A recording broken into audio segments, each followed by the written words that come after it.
Welcome to the My Cancer, My Choices podcast. I'm Mandy Barter and I'm the co-founder of My Cancer, My Choices, and we offer complementary therapy to people that are undergoing cancer treatment in Berkshire.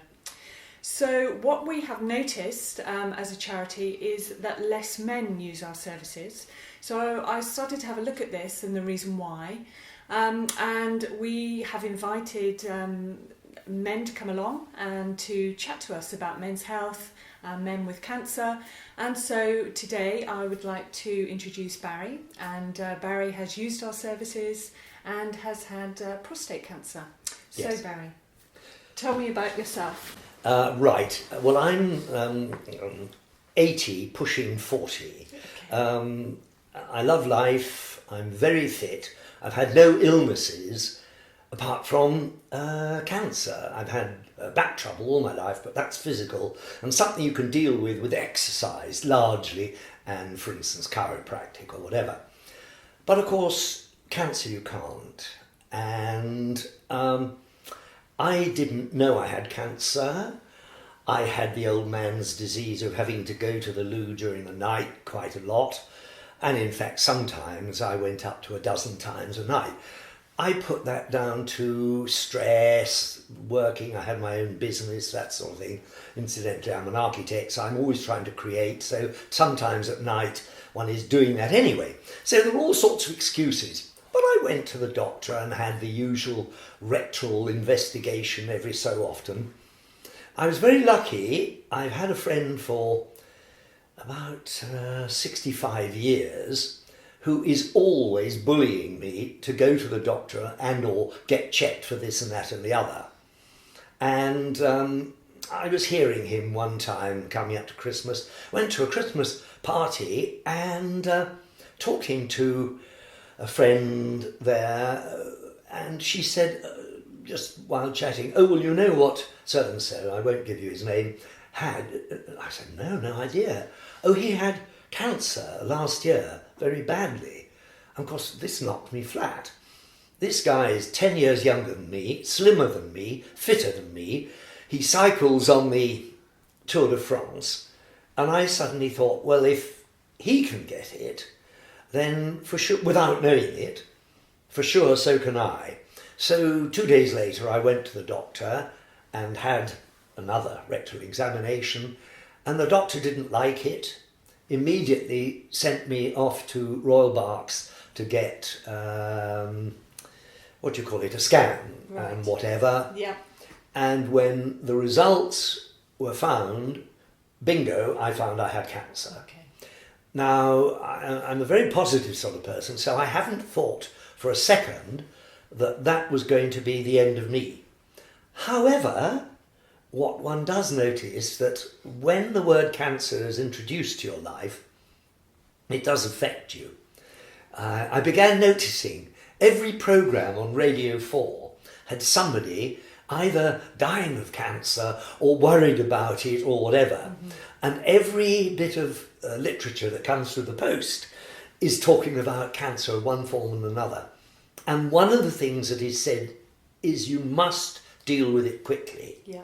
So there was a terrific urgency, and I found that Royal Berks was wonderful at this. I mean, they really took me and piled it on, took the tests and so on and so forth, and got me feeling that they were in control and that I'd be all right, because they were at least going to process the system quickly.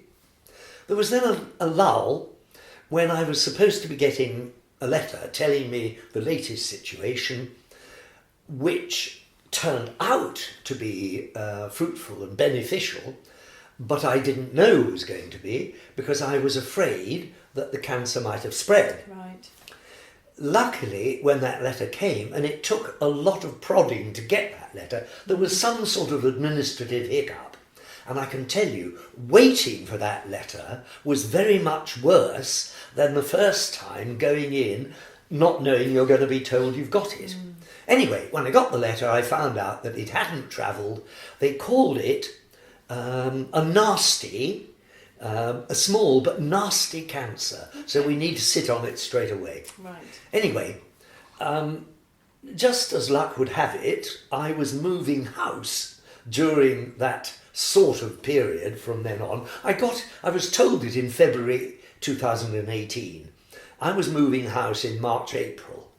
I was also going to direct a play later on, and all the literature was out for it, and it's an outdoor one, so it's a big scene, and you have to book this, that, and the other. Goodness, lots going on. Lots going on. Yeah. Also, of course, as I say, I have a bad back, so I go to the chiropractor regularly. That's fine. So I told the Berkshire Cancer Centre that I had these problems, and they said straight away, don't worry. It was lovely. They said, don't worry, we won't operate for a bit.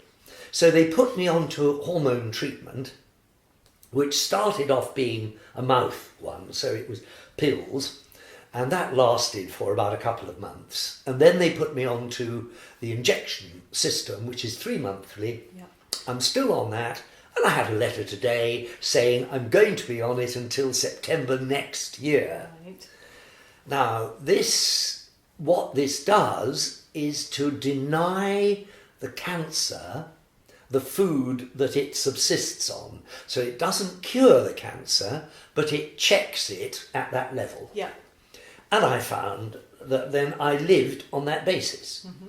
And it was a question then I was offered in Royal Berks, did I want one of 3 treatments? One was chemo, a second was an operation, and the third was radiotherapy. Knowing that I had these commitments, like the move and the direction of the theatre thing, I didn't want an operation because I thought that would knock me flat. I didn't want chemotherapy because I have a fear of it, in the sense that I've watched 2 very dear people who died of cancer, and I watched their chemotherapy, and it was most distressing.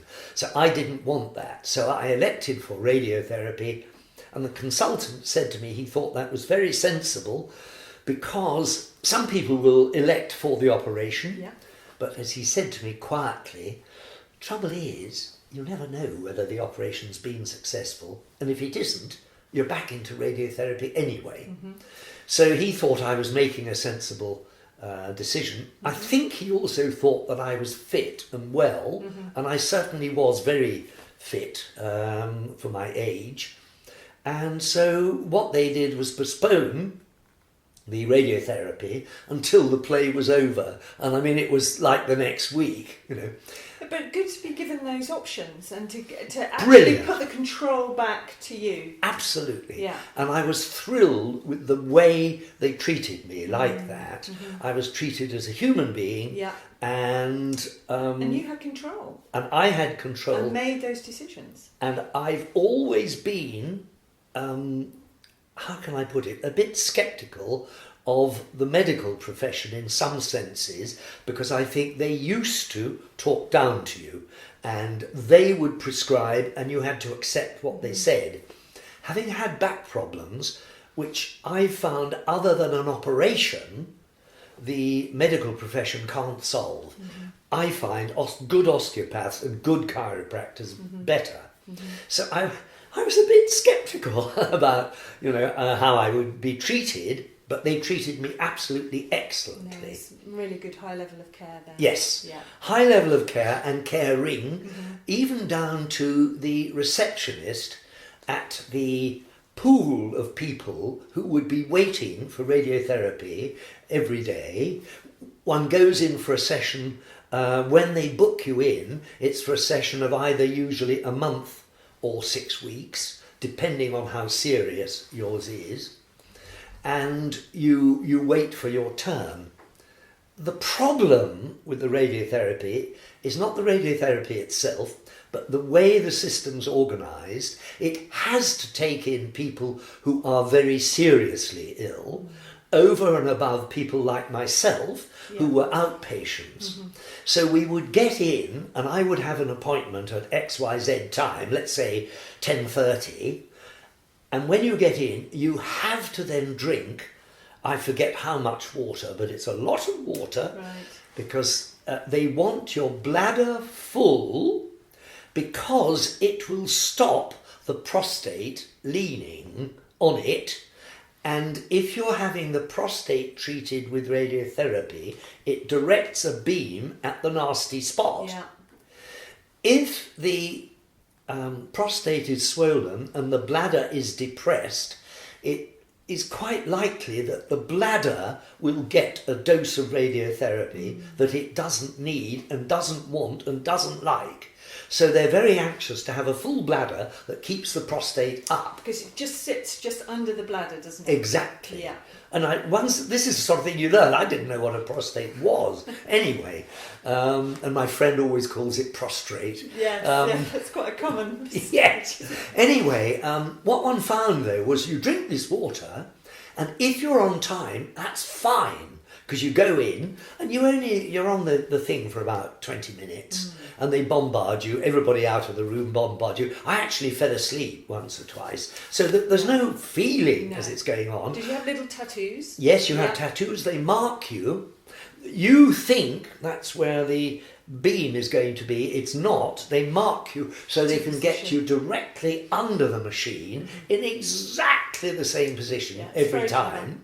It's very clever. They walk out of the room and they say such things as, hope you feel all right, let us know if you're not.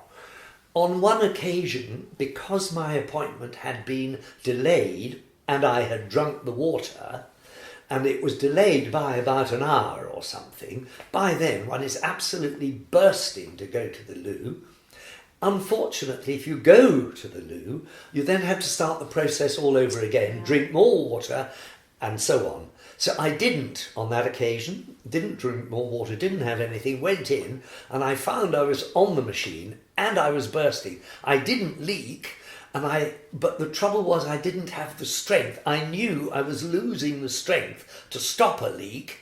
Not that it happened, but I had to yell and say, sorry, I've got to end it. Yeah. So as a result of that, they half cancelled that. In other words, they didn't continue. And I had to go back later for another short session, which extended my time there. But I did learn. And I tried to beat the system by not drinking quite as much water. Okay. But they knew, and they told me, and they said, you're not quite as full as you usually are. So I learnt it's not right to do that. Yeah. So the one problem was actually if your time was delayed because either the machine was broken, which I'm afraid one of the machines at Royal Berks did keep breaking down. The other one never did, but of course that was then overloaded with extra people. So there was, and what you found was the disadvantage of radiotherapy was that your day was really booked at the hospital's demand, and it had to be. Yes. And you just learn this, and it's a fact of life. Yes. So you can't make any other decision. You can't say, yes, I'll be back for lunch, I'll see you at tea time, or anything like that. Yeah. But honestly, that's the only disadvantage of the radiotherapy. It made no difference to me sleeping, walking, anything like this. Did you feel, after your treatment had finished, did you feel anything at all? Did you feel more tired? Or? No, my tiredness was never due to the radiotherapy. It was due to the fact that I was getting up in the middle of the night and having broken sleep, because frequently I didn't get back to sleep before I wanted to go again.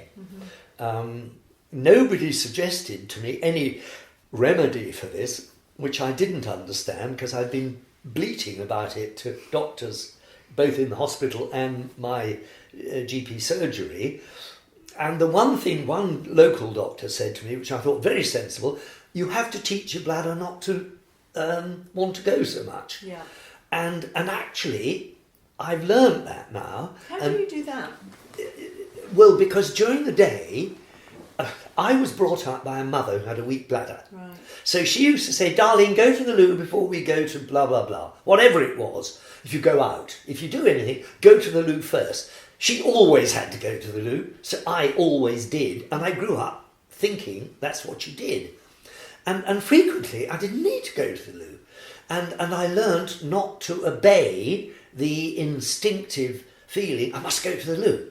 And during the day, that created no problems at all, because I suddenly found I could go from midday till 6 o'clock, and I hadn't realised I hadn't been to the loo. During the night, it was different.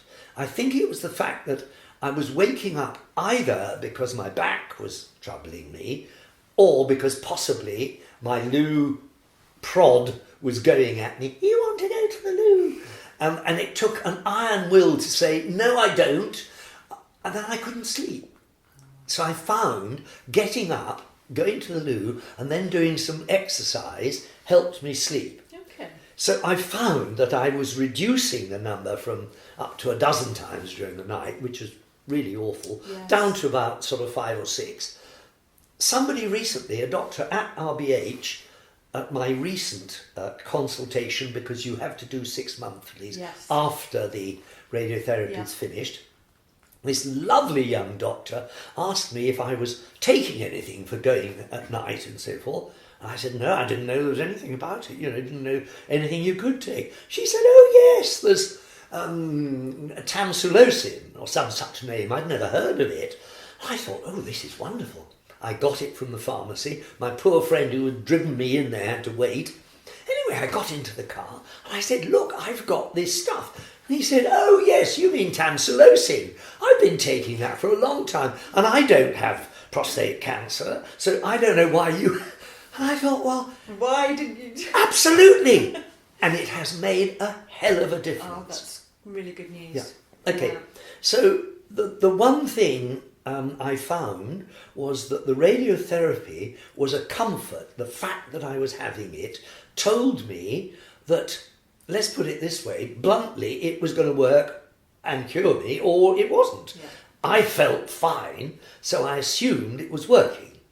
And of course, it has worked. I know that now, because just today I've got a letter in which it says my PSA is way, way, way, way, way down. It's 0.006, Oh, fantastic. which is nothing. Well done. Whereas this friend of mine who tells me he's nowhere near my problem, but he's been on tamsulosin for ages, I know his is up above 6. Okay. So, and he thinks he's got benign prostate. Now, I haven't said anything, but so anyway, this stuff works. You've not advised him to go back and He's due Yeah. back. He's on the already. sort of watch and wait. Yes, Yes. that's right, and that's Yeah. one of the things they do. Uh-huh. He's booked to go to New Zealand this year, and he can't get out of that, and didn't want to take the hormone treatment before, Okay. but he's being watched, so Okay. he's okay. But great news for you. Great news for me, and the drawbacks I have is that the hormone treatment, the first thing I did was to grow, if you'll pardon the expression, 2 small tits. Yeah. As soon as I tell somebody this, particularly men, they roar with laughter at me. The thing that wasn't so funny was, one, you look at yourself and think, that's a bit different, but also the nipples were sore. Okay. Okay, they're not now. The body gets used to Yeah. it. So I'm not aware anymore, except when I look at myself and think, hello. And anyway, so that's that. But the other drawback is the hormonal treatment, which starves any cancer of the fuel that it needs, Testosterone. Yeah. which is, of course, no, it's testosterone, that's right. So they give me estrogen, Yeah. which, and women have that for their hormonal treatment. Yeah. And every woman that I told I was having hormonal treatment and having the hot flushes, every one of them put their hand on their hip and said, now you know what it's like for us women. The only one who didn't was my darling goddaughter, who said, oh, poor Barry. Well, Wasn't she lovely? yes, absolutely, and that should be the response. shouldn't Yes. it? Yes. And I really, really sympathise with women who have to go on with this treatment sometimes for years. I know what it's like having a sweat. You always get it at the wrong moment. Yes. I haven't been able to wear a vest or a sweater for 2 years. I just cannot wear anything that clings. And everybody says, you know, you must be able to sort of vent your shirt. And, Yeah. Yeah. and, you know, for instance, I get it if I go to a concert. I'm sitting in the Albert Hall and suddenly I'm stripping off. And I can see somebody opposite, whether they're really looking at me or not, I don't know. But you get it there. You get it at a dinner party with friends. You get it if you do some exercise and you finish and you think, oh, I feel better for that. And then whoosh. So where do the hot flushes start, and how many are you getting a day? I get sort of 1, 2 or 3 a day, and sometimes 1, 2 or 3 at night. Right. The secret seems to be you must keep cool at night. In order to sleep and in order to avoid the flushes, you need to be slightly cooler than you normally would. Well, my feet used to get cool in bed anyway, so I used to wear socks. I can't now because I just get too hot. So where does it start? Actually, with an awareness that it's coming. Now, that's a strange thing, but I think it starts in the brain. The brain just says, uh-oh, here we go, get ready. And if you don't get ready, so sometimes I can strip off lying in bed and just undo my pyjama top and lie there with chest exposed to the air, and I don't have to do anything else.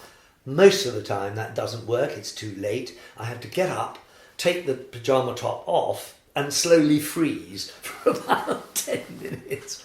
That usually cures it. This is really common with men with prostate cancer. I guess so. Treatment with, it is definitely one of the side effects, is hot flushes of the treatment. Now, you know, Mandy, that I was offered treatment, acupuncture treatment through your charity. Yes. And that came about because I went to Macmillan there, and I gave them a little donation, and they asked me, did I know about this? Well, I had heard back in the waiting room where we all waited as patients for the radiotherapy, I'd heard people just mentioning this and saying that it eased the problem. They didn't explain what problem, but everybody knew. Yeah. And the lovely receptionist said the same thing. Yes. I've heard that patients say this. Yes. So I thought, well, I'll have a go. And I did. And what it did for me was I'm not aware of it having any effect on my cancer at all, but it affected me in that it just took one to sort of oblivion.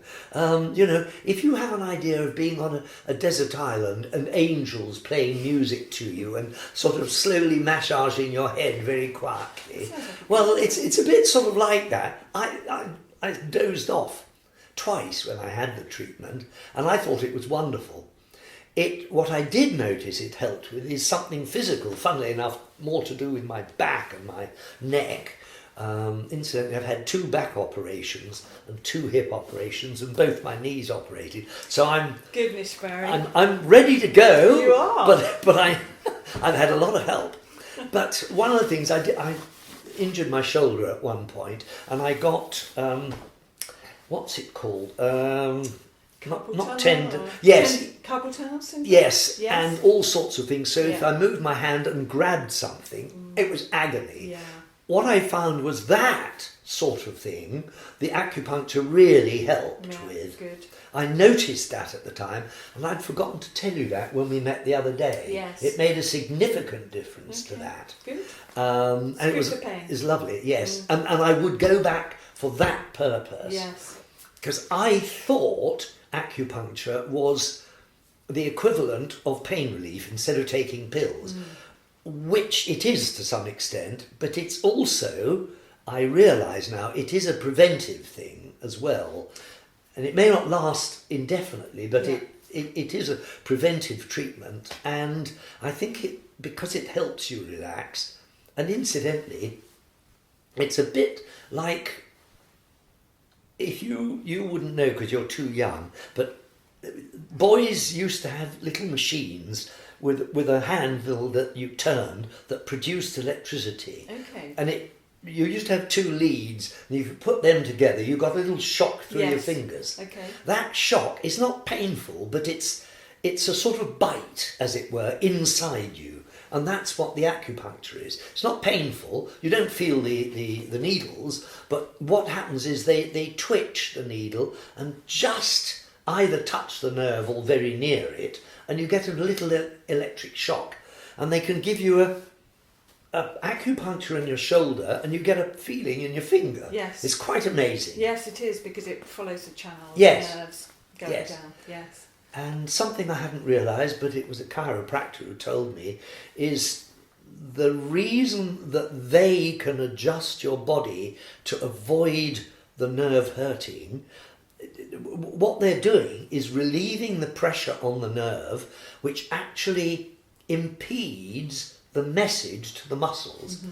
And I hadn't realised this. So if you get treatment for acupuncture or chiropractic, what's happening is the nerve is getting the full travel benefit without restriction. Mm-hmm. And that's how it seems to do the body good. Anyway, sorry, I got on far too long. The acupuncture also produces chemicals in the body, such as dopamine, and they're like natural opiates. Of course it does. So I'd forgotten that. So that's and I love exercise, and I've only realised it's because of the dopamine. Yeah. And you're right, acupuncture does the same. Yes, of course. Yes. Of course it does. So I would So you were very open to this, because obviously Macmillan said this service is here, our charity is here, and so you were open to having acupuncture. You hadn't had it before.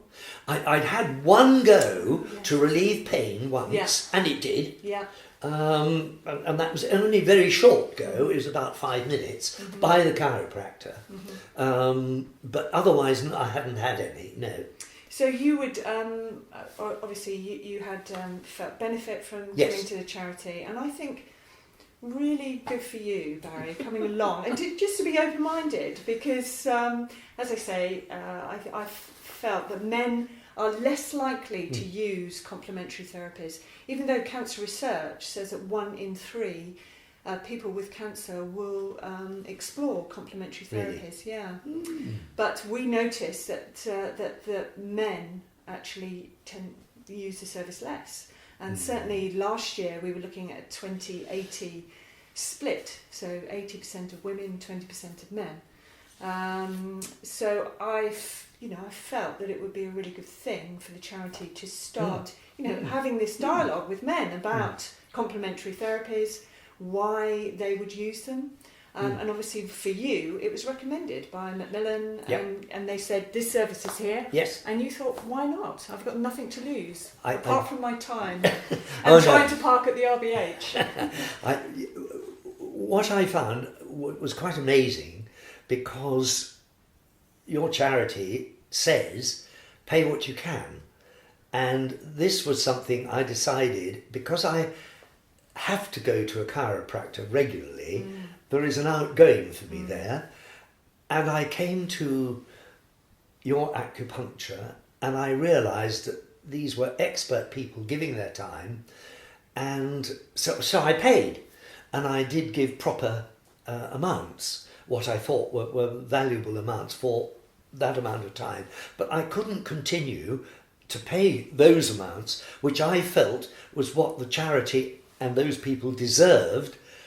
And I just found I was embarrassed by, as it were, getting freeloading on somebody else's generosity when there were people far worse off than me. Barry, the whole reason for setting up the charity is to make it accessible to people who are going through cancer treatment. And that's really kind of you to give a donation, but the whole purpose is to make it accessible. Because when you're going through cancer treatment, you're retired, all of those things, our volunteers give their services free, and we try and make it as accessible. And we say, give a donation if you're able to. Yes. But really, the big message for us is, come along and try it and see if it will help. And it's not about giving a donation. We say the first 2 treatments are free, and if you are able to make a donation afterwards, but if you're not able to make a donation, that does not prevent you from coming to use our services. We just want to make it to be able to help and make a difference to people going through treatment. Well, I'm sure you do. I don't know what the statistics are, but I do know it helped me. Actually, as I said, not in a way directly my cancer, but it helped my being. That's exactly what it does help. We do not say we treat the cancer. No. We don't treat the cancer. We and treat the person. Yes, and of course, actually, exactly what you do and exactly what a chiropractor does is to treat the person, not the injury. No. I mean, in a way, the injury is treated because it's as part of the person. It's not exclusively the injury.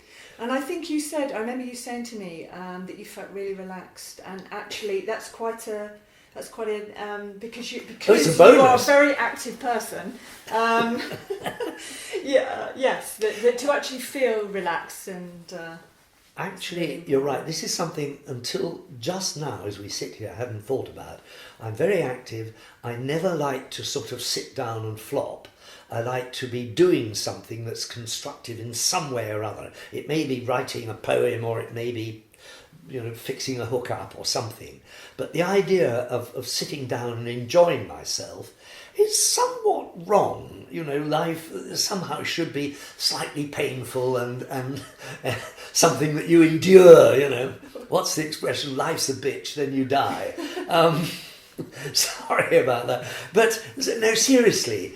And I felt that having the time to oneself and lying down on the couch with needles in all over me in various places, which, sounds as if it might be frightening, not the slightest, actually, when you get it done.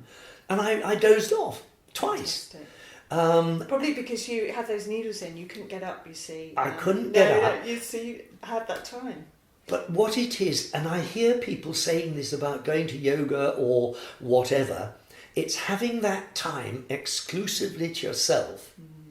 When you can't do what you normally do, which is start sort of fiddling, thinking of this and that and the other. I had to relax, and boy. You relaxed. I relaxed. And fell asleep. Yes. That's. And I mean, I know when I got up, literally every time it was with, I think it was mostly Magda. When I got up, I know I had a silly grin all over my face. I really did. And we parted best of friends. No, she was super. Yeah, good. Absolutely. Well, so I'd recommend it to anybody, honestly. Lovely. Thank you. Particularly men. Men are hopeless at saying that they're suffering pain, because when you were a child, just bite your lip and get on with it. Pick yourself up and get on with it. A Glaswegian guy, when he bullied me and hit me about and whatever, said, "Don't greet. Stop weeping. Get up, get on, right. Get out." Yeah. Do you think that's why? Yes. Do you think that you're taught is? Yes. Yeah. The whole of men's culture is not to show emotion, and if you've got a problem, button it up. We've all got problems. Get on with it. Yeah. And of course, I had an odd life. Born just before the war, literally just after it started. I was in the Blitz, and I do remember that. And then I was evacuated when I was 4 to relations that I didn't know, and I was bullied there up north. And then I went to another family, when I was 4. It's a bit strange. Gosh. Lovely girl of 14 sort of looked after me. And I remember saying to her, "I love you better than my mummy." Ooh. Age 4. And then I was sent away to boarding school. So, I've been a loner. And I was an only child. So jealousy never came into my life. I thought jealousy was a disease that people got. I've seen it with 2 sons and with 4 grandchildren. Wow. Are they all boys or? The oldest grandchild is my granddaughter. And I can't say that I'm more fond of her than any of the others, but I absolutely adore her. Well, the oldest grandchild. She's the oldest grandchild, and she's the daughter I would have had, as is one of my daughters-in-law. So I'm a very lucky boy. So tell me, Barry, going forward, what has helped your recovery? What would you recommend to other men? What's helped your recovery in your cancer? I think, honestly, the belief always that one's cup is half full, not half empty. A belief for myself that exercise is a huge bonus to one's mind and one's body. And if in doubt, if you're feeling rotten, don't sit and mope, go and exercise, one sort or another. So that when I had these various operations I've had, and also when I had the cancer, I was very fit. Yeah, and exercise is really key. Yes. In post recovery yes. from cancer, and actually even during treatment. So yes. There's a lot more statistics and research out there now with exercise and cancer. I know it's unfashionable, but I hate the me feeling all the time. I don't know why. I just feel the me should be really, well, okay, there's a bit of me here, but actually there's you out there that need help. So much more. I mean, yes, me needs help, but very often me has got food, has got clothing, has got warmth, has got housing, has got family, has got health, blah, blah, blah, blah, blah, you know. We're very lucky to be here. I'm 80 years old and looking forward to the next 10, 20 years. Amazing. And you've just said it. I mean, look at you, full of life. I hope so. And the other thing, seriously, the other thing is laughter. Yeah, oh gosh. I really believe in laughter. I see the funny side of almost anything. And what I've realised over the years is if you laugh, it releases your tummy muscles, which is where tension is, and it enables you to breathe deeply. And if you really, really laugh, you always take a very deep breath. You can't help it. It's like a very deep cry, and that takes in oxygen. And we need oxygen. We do. So laughter. So laughter, exercise. Yes. And just enjoying life. Enjoying. There's so much to enjoy here. There is so much to enjoy. You know, you meet people every day of your life and you think, that's a lovely person. I really benefited from meeting that person. And it could be a coal miner or it could be the king, but I doubt it's the king, but more likely to be a coal miner. Anyway, yeah, there we are. Barry, thank you very much for talking to us this morning. I'm sorry I've gone on so long. No, you haven't. You've been wonderful. Thank you. Absolute testament to post-cancer. And really congratulations on your test results this morning. Thank you so much. What a great day. Thank you for your help and your charity's help, because I know it's been an ingredient of my getting well again, and I'm feeling so well. Fantastic. Long may it remain. Thank you so much. Thank you.